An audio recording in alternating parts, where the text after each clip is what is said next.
Hello, Grace Covenant Church. Family, I hope you're well. Hopefully, by now you've received the letter we sent to the entire church regarding our response to the coronavirus.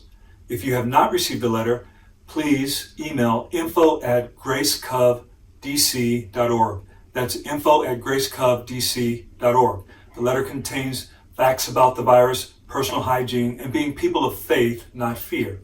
So two things. Number one, mass gatherings, and number two, people of faith.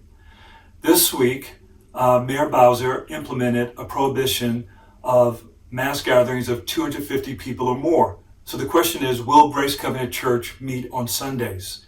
The answer is yes. We will have our regularly scheduled meetings at 9 a.m. and 11 a.m.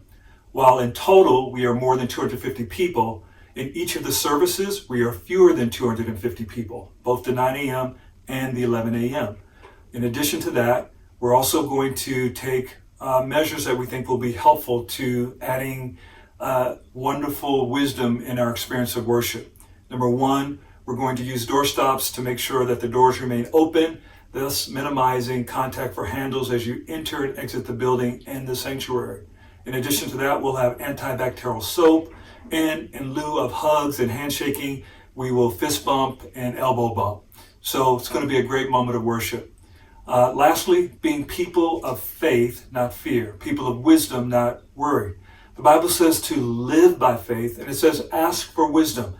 So our posture right now is to be people who are living by faith, people who are actually asking God for wisdom. Why? Because fear and worry are never helpful and usually almost always harmful.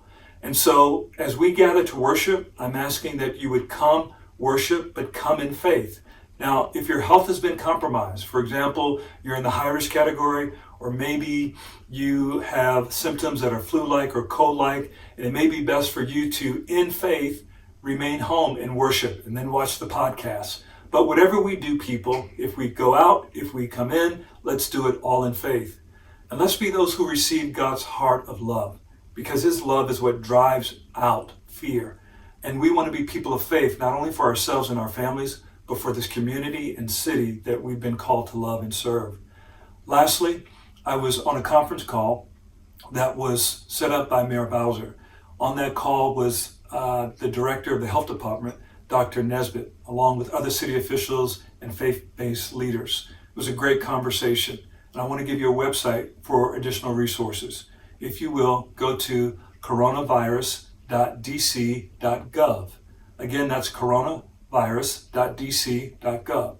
You'll find information about homelessness, about shelters, about schools, about lunch for students, about all kinds of resources, what's open, what's closed, and it's updated in real time. Very helpful. You can find similar information for Virginia and also Maryland. I look forward to worshiping with you on Sunday. Come in faith. Let's ask God to give us faith and wisdom instead of fear and worry for ourselves and for the city we love. God bless you. See you soon.